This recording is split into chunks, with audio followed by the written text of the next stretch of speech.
this video we are going to discuss about the mean life, or we can say average life of a radioactive substance. We are going to discuss about mean life, or we can say average life of a radioactive substance.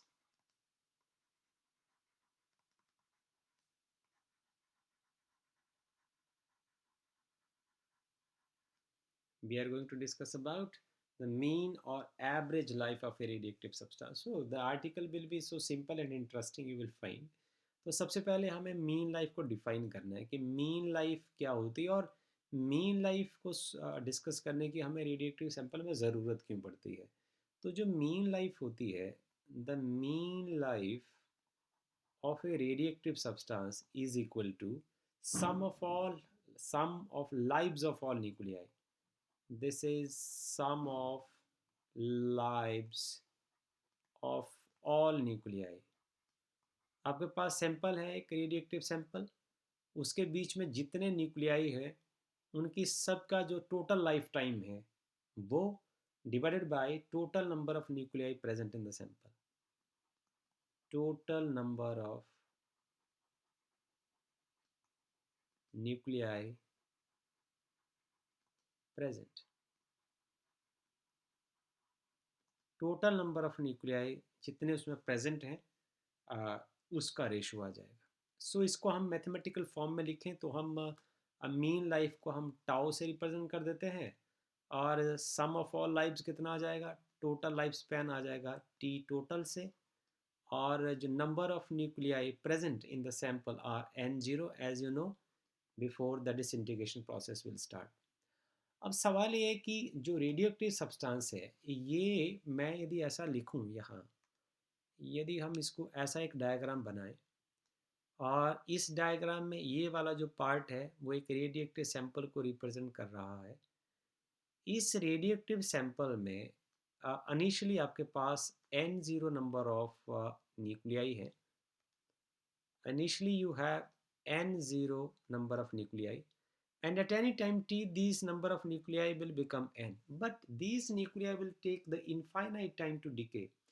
इसका मतलब साफ है कि जो nuclei जितने radioactive sample में होते हैं वो सभी इकट्ठे डिके नहीं होते, सभी का अपना अपना लाइफ टाइम होता है. ये रेडियोएक्टिव सैंपल है,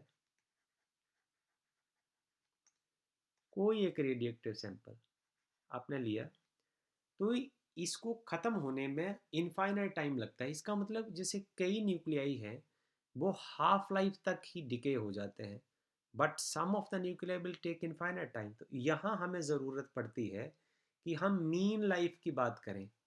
सैंपल में जो न्यूक्लियाई हैं उनकी मीन लाइफ और एवरेज लाइफ की बात करना हमें ज़रूरी पड़ता है. तो ये नीड हो गया कि क्यों हम मीन और एवरेज लाइफ की बात करते हैं. अब हम करते हैं एक्सप्रेशन की ओर चलते हैं, expression for mean life. So now we'll go for the expression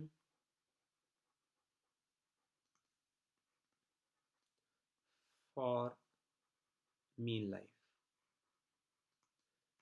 So हम एक्सप्रेशन निकालने के लिए हम अपने बेसिक एक्सप्रेशन का इस्तेमाल करते हैं. जो हमारा बेसिक एक्सप्रेशन है n is equal to n0 e की माइनस लैम्डा टी.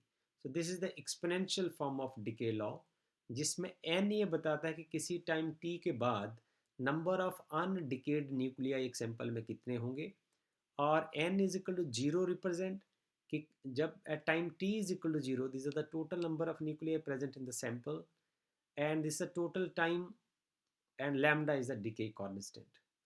हम देखते हैं कि जो रेडियो एक्टिव सैंपल होता है उसमें जो न्यूक्लियाई हैं वो लगातार डिसइंटीग्रेट होते रहते हैं. तो यदि ये प्रोसेस कॉन्टिन्यूस है तो हम इसको डिफ्रेंशिएट कर सकते हैं. इसको हम इक्वेशन नंबर 1 मार्क करते हैं, और इसको हम इक्वेशन नंबर 2 मार्क करते हैं. By differentiating equation number 2, by differentiating equation number 2 with respect to t, with respect to t, uh,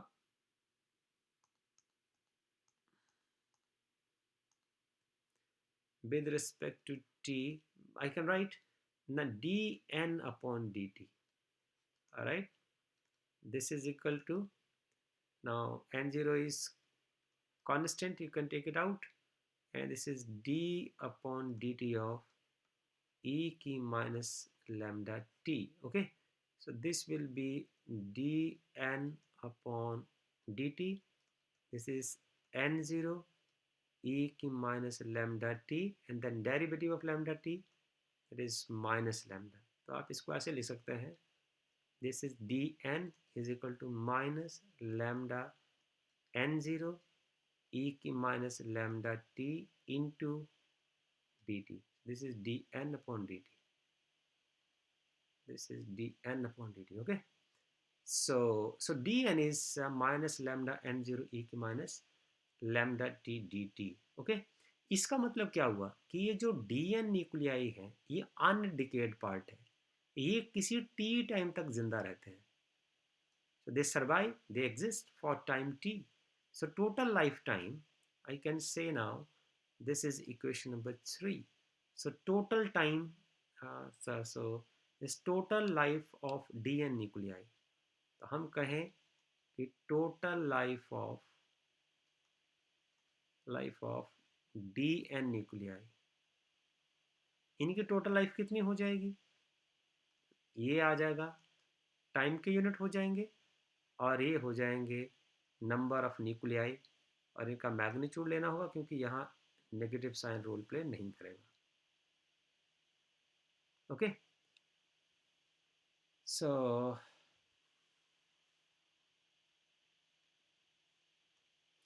see here, ये मेरे पास आ जाएगा. ना हम कह सकते हैं ना total life of all the nuclei in the radioactive substance, total life of all nuclei in a radioactive substance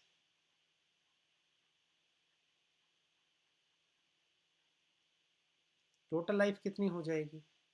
मैं इसको ऐसे लिखूं, t total life time is equal to, हमारे पास है n is equal to n0 से लेके जब जो अनडिकेड न्यूक्लियाई जो है वो टोटल सैंपल जो है वो ख़त्म हो जाएगा, मीन्स अनडिकेड न्यूक्लियाई जो है वो ज़ीरो हो जाएंगे. So this is t into d N.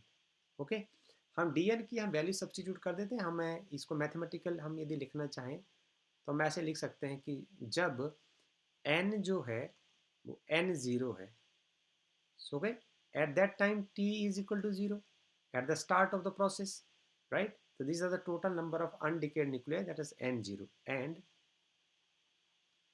when n is equal to 0, जब सारा सैंपल ही खत्म हो जाएगा तो टाइम कितना हो गया होगा, but then time reached to infinity. So now by using the value of dn in equation number 4, from equation 3 and 4, from equation 3 and equation number 4 we have, हमारे पास टोटल टाइम आ जाएगा, total time is equal to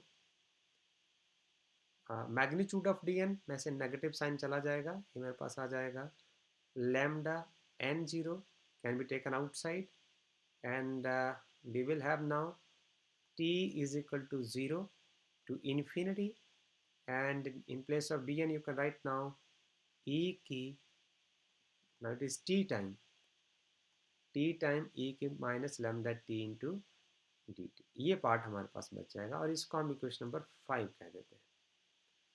अब यदि हमने total time को calculate करना है तो हम इसको इंटीग्रेट कर देंगे, तो इसमें इसके दो फंक्शन होंगे, first function and then second function. So by integrating the equation by parts, by integrating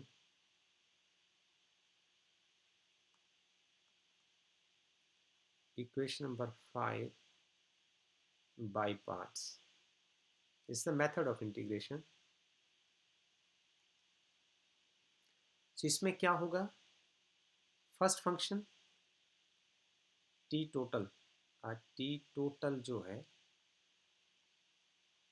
this is equal to, constant वाले पार्ट को हम बाहर लिख लेते हैं, this is lambda time N zero. So ये आपके पास आ जाएगा, the big bracket will start from here, this is the first function t, integration of the second function e की minus lambda t upon minus lambda, और integral है 0 to infinity minus integral 0 to infinity differential of this first function. तो first function का जो differential आएगा वो 1 आएगा, and integral of second function e की minus lambda t upon minus lambda. So आपकी जो ब्रैकेट है वो क्लोज हो जाएगी, and then dt, right. Using, जब हम अब लिमिट को पुट करेंगे, उसमें हम ऐसा लिखेंगे, जब हम लिमिट को पुट करेंगे उसमें ई की जगह जब माइनस इन्फिनिटी आएगा उसका वैल्यू रहेगा 0, और जब ई की वैल्यू आएगा 0 तो उसकी जगह हम यूज़ करेंगे 1। तो इसको यूज़ करने के बाद जो फर्स्ट पार्ट है this will become 0, so we will have t total is equal to lambda n0, this part will become 0। now we are left with ये माइनस यहाँ से और minus lambda, this will become 1 by lambda, and then you are left with integral 0 to infinity e की minus lambda t into dt। ये integral reduce होकर ऐसे हो जाएगा, क्योंकि ये part upper limit minus lower limit करने के बाद सारा जीरो हो जाएगा। So we have now, lambda के साथ लैम्डा कैंसिल हो जाएगा, t total is equal to n0, और इसका इंटीग्रल सॉल्व करके आ जाएगा e की minus lambda t upon minus lambda, this is 0 to infinity, so this is equal to minus of n0 upon lambda. इसकी जगह फिर पुट कर दीजिए, e की जगह t की जगह इनफाइनाइट पुट करेंगे, it will become minus infinity, minus T की जगह पुट करेंगे e की पावर 0 आ जाएगा। सो e की minus infinity is equal to 0 and e की 0 is equal to 1। So you will have t total is equal to minus n0 upon lambda into minus 1 from here, minus minus cancel हो जाएगा, this is n0 upon lambda. अब हम इस equation को use करते हैं, equation number 6 को हम 1 में यूज करते हैं, using in equation number 1, in equation number 1 हमारे पास क्या आ जाएगा, जो मीन लाइफ टाउ है this is equal to t total, that is n0 upon lambda into 1 by n0। आप देख सकते हैं इक्वेशन नंबर 1 में, आप यहाँ देख लीजिए। सो n0 से n0 कैंसिल हो जाएगा, this is equal to 1 upon lambda. So we can say at the end कि जो mean life of a radioactive substance, जो average life of radioactive substance होती है, this is equal to 1 by lambda, 1 by decay constant, right? So this is all about this beautiful expression. Thank you. Activity of a radioactive substance. We are going to discuss about activity of a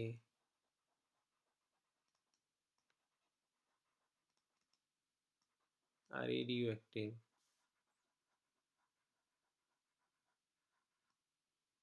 activity of a radioactive substance. So सवाल इसमें कैसे पूछा जा सकता है कि define activity of a radioactive substance and derive an expression for it. तो ऐसा करने के लिए हम क्या करते हैं, हम अपना एक बेसिक एक्सप्रेशन जो है exponential form of decay law का इस्तेमाल करते हैं, जो कि हमारे पास है n is equal to n0 e की माइनस लैम्डा टी, राइट। अब एक्टिविटी का मतलब है कि ये जो सब्सटेंस है कितना एक्टिव है, कितनी तेज़ी से डिके होता है। इसका मतलब ये जो नंबर है वो लगातार चेंज होता चला जाएगा। हम ऐसा करते हैं, इक्वेशन नंबर 1 को डिफरेंशिएट कर देते हैं by differentiating equation number 1, we have इसको विद रिस्पेक्ट टू टी आप डिफ्रेंशिएट कर दीजिए, आपके पास आ जाएगा d n upon d t is equal to n zero is constant e की minus lambda t into minus lambda. So you can write it like this, minus lambda time n0 e की minus lambda t. So you know that this is n0 e की minus lambda t is equal to n. So this is dn upon dt is equal to minus lambda time n. So there is, now this dn upon dt is the activity of a radioactive substance. So I can write now this is as r, this activity, this is activity r is equal to lambda time n. इस तरीके से हम activity को define कर देते हैं, right? So there is another way to define activity of a radioactive substance. Activity of a radioactive substance at time t. So we proceed further. Activity of a radioactive substance at time t.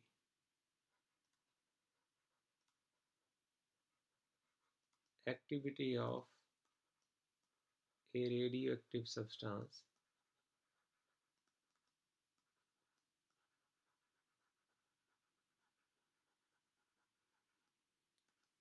at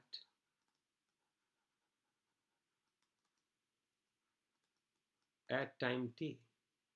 सो हम अपना फिर वही basic expression से चलते हैं. हमारे पास है n is equal to n0 e की माइनस लेमडा टी. ये फिर इक्वेशन नंबर 1 है. वंस अगेन हम ऐसा करते हैं, इक्वेशन नंबर 1 क्रॉस लैम्डा से हम इसको मल्टीप्लाई कर देते हैं. We will have lambda n is equal to lambda n0 e की minus lambda t. So this lambda n is equal to r activity and lambda n0 is equal to r0. This is e ki minus lambda t, right? So this is the another exponential form of decay law in terms of activity, right? So now activity of a radioactive substance in terms of half life. अब हम half life की term में activity को लिखना चाहें तो हम इसको कैसे लिख सकते हैं. हमारे पास एक्सप्रेशन है t 1/2 is equal to 0.6931 upon lambda. This is the half life of radioactive substance. So lambda is equal to 0.6931 upon t 1/2. आप दोनों ओर n से मल्टीप्लाई कर दीजिए. इसको हम इक्वेशन नंबर 2 कह देते हैं. इक्वेशन नंबर 2 को आप n से मल्टीप्लाई कर दीजिए. You will have lambda time n is equal to 0.6931 time n upon t 1/2. So what is this? This is the activity of a radioactive substance.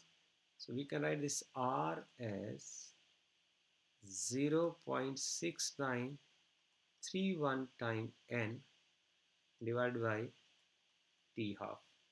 This is another way to define the activity of a radioactive substance in terms of half-life of a radioactive substance. Thank you. Something about the measurement of the activity of a radioactive substance. तो आप इसको becquerel में माप सकते हैं. SI units of activities are becquerel. So 1 becquerel is equal to 1 disintegration per second. यदि 1 second में 1 disintegration होता है तो उसको हम बोलेंगे 1 becquerel. बट इसके जो ओल्डर यूनिट रहे हैं वो क्यूरी रहे हैं. So 1 Curie, because both of these eminent scientists has contributed a lot in radioactivity. So we must know about both of these units. So this is 1 Curie is 3.7 7 cross 10 disintegration per second. यदि 1 second में 3.7 cross 10 disintegration होते हैं तो उसको ए Curie बोलेंगे। अब इन दोनों के बीच में रिलेशन भी आसानी से हो जाएगा। तो 1 डिसइंटीग्रेशन पर सेकंड को हम बोलते हैं बेक्यूरल। सो आपके पास क्या हो जाएगा, 1 curie 1 curie is equal to 3.7 cross 10 to the power 10 becquerel. This is a beautiful relation between these two units. Thank you. Just few example on the basis of the formulas, but we have studied about half-life of a radioactive substance. So this is the example number 13.4 of NCERT. So the half-life of the 92 uranium-38 nuclei that is undergoing the alpha decay is 4.5 cross 10 to the power 9 years, and we have to find the activity of 1 gram sample of this 92 uranium 238. So सबसे पहले हम ऐसा करते हैं, solution की ओर चलते हैं और हम नोन पैरामीटर्स को लिख लेते हैं। हमारे पास जो नोन पैरामीटर्स होंगे वो क्या है, उसको हम लिख लेते हैं।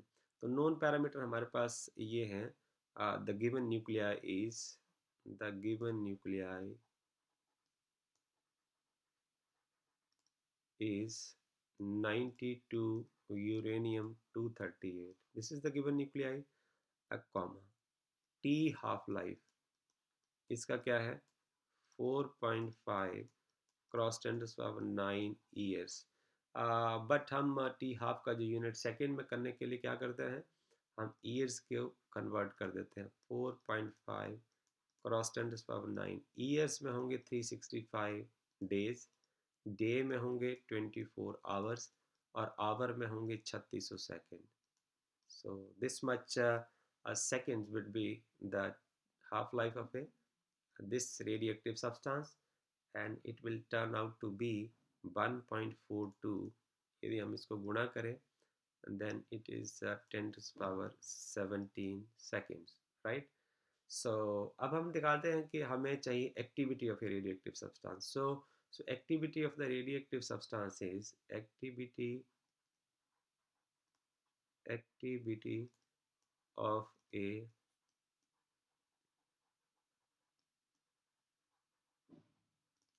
activity of radioactive substance is lambda n. So you now require n also.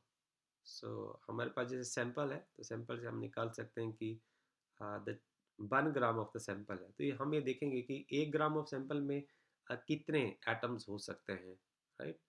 So start with 238 gram 238 gram of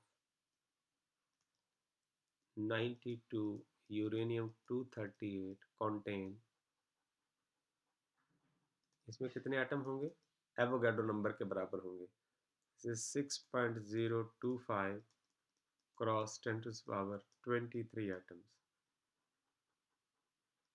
okay, तो 1 ग्राम सैंपल दिया हुआ है हमें of 92 uranium 238 atom contain, 1 gram में कितने होंगे, 6.025 cross 10 to the power 23 atoms divided by 1 gram. Okay, so by 238 gram. Okay, so this is equal to, इसको हम यदि सॉल्व करते हैं तो मेरे पास आएगा 0.0253 क्रॉस 23 एटम्स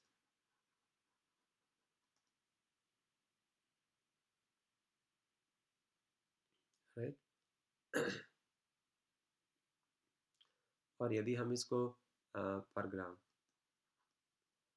सो यदि हम इसको लिखें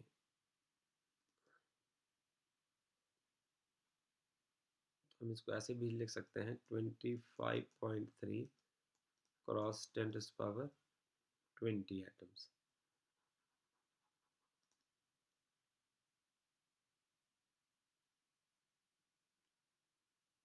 per gram. Okay, so now the decay rate R is the activity, or I can say the decay rate r, that is equal to lambda n. So we know that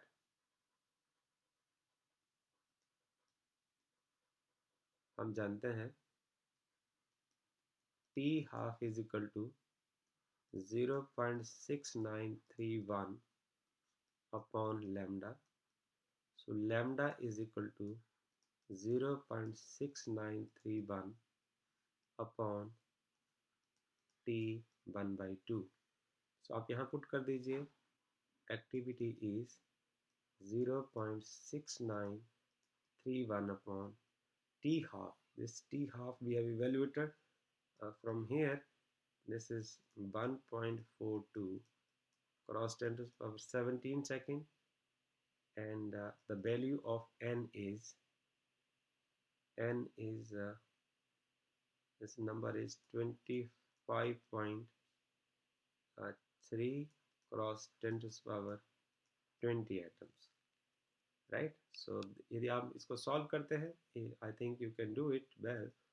So we will find that this activity will be, this is 1.23 cross 10 to the power 4 per second. और यदि हम इसको Becquerel में लिखें, जैसे disintegration per second is equal to 1 becquerel, 1 disintegration per second is equal to 1 becquerel. So this is 1.23 cross 10 to the power 4 becquerel. Okay. In this problem, the tritium is the radioactive sample is tritium that has a half-life of 12.5 years. Okay, undergoes a beta decay. Tritium में beta decay होता है, और but fraction of a sample of pure tritium will remain undecayed. कितना tritium अनडिकेड रह जाता है after 25 years. Okay, so the solution of the problem is,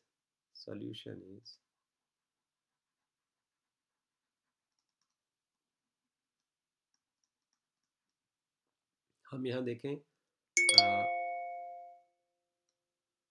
given sample is, the radioactive sample is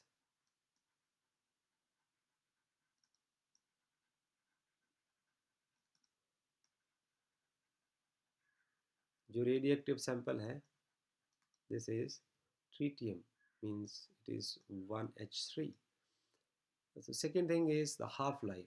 T1/2 is 12.5 years, and T full time is 25 years. Okay, so we know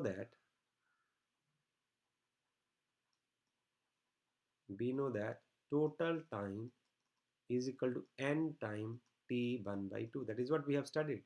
So total time is 25 years, n and t half is 12.5 years. So you have here n is equal to 2. We have n is equal to 2. So we know that the sample that remain undecayed is equal to n upon n0 is equal to 1/2 की power n, right?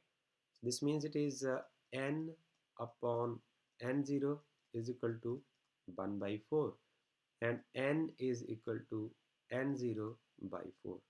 इसका मतलब ये हुआ कि after 25 years the sample will remain 1/4 of its original. Means कि जो number of nuclei जो originally present थे at time t is equal to 0, उसका चौथा हिस्सा रह जाएंगे. ओके, वैसे आप सिंपली इसको जनरल कॉमन सेंस से भी निकाल सकते हैं कि जनरली यदि आप देखें कि हाफ लाइफ के बाद जो है वो सैंपल आधा रह जाएगा.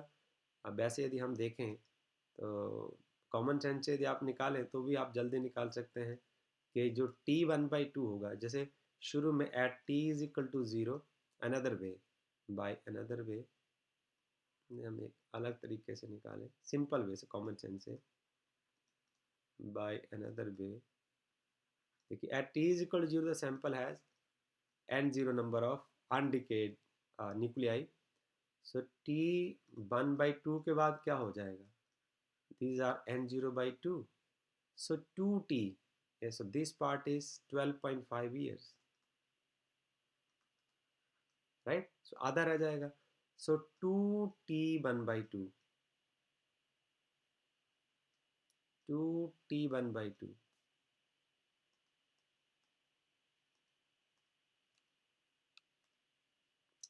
2t ½ के बाद क्या रह जाएगा, मीन्स 25 ईयर्स के बाद क्या रह जाएगा, फिर आधा हो जाएगा n0/4. So by this way you can also solve this question. This is the I mean, mathematical way to solve the problem, and this is the common sense way to solve the problem. Okay, so you can do by both ways. Thank you.